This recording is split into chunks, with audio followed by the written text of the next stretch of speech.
All right. It's another quick one from Rotors by Scott.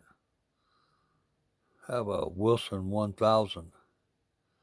One of the problems I've seen with these rotators is if you don't have the brake released, like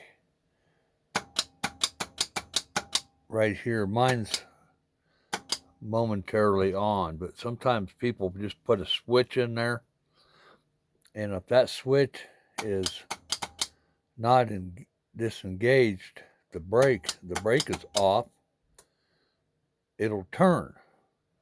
Well, I got to talking to my buddy Chris down in Texas, and I says, we need to put a relay in there so that it'll only work when the brake is released. So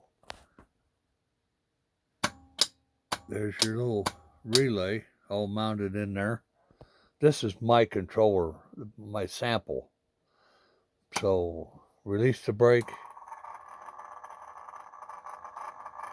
Now mine doesn't have momentary switches in it, so this is the only thing I could find that was square.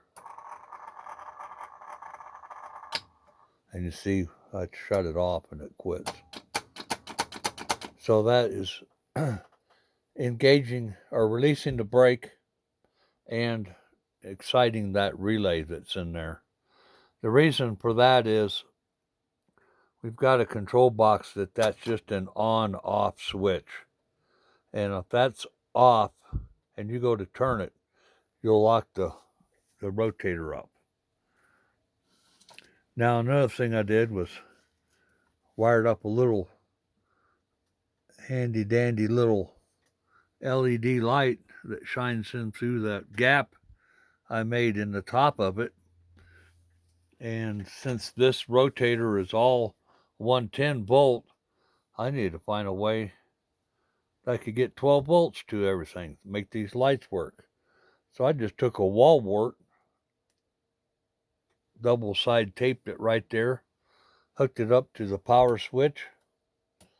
So the power switch kicks it on, puts power to the wall wart, turns on the light. So, yeah, I was trying to find some 110 LED light bars and I wasn't successful. So I took the meter out, made a big long gap in the top of it. Come on. There. And release the brake. You can see our meters moving.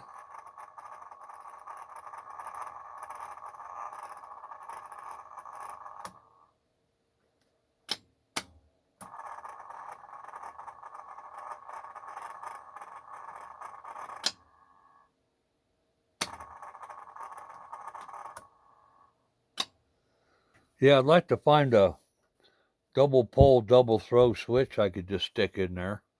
Then that way we could power up everything that way and not do the relay thing. But you get those relays on Amazon too for $10, $5 a piece. You just have to drill a hole, 2 holes in the back to mount the little relay. And then I stick the wire wall wart to the top of it. And there you go.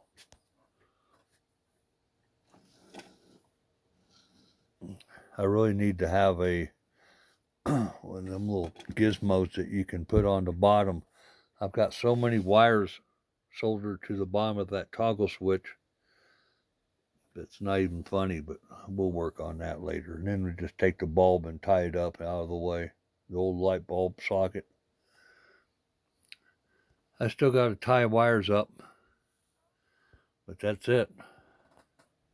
Bada boom, bada beam.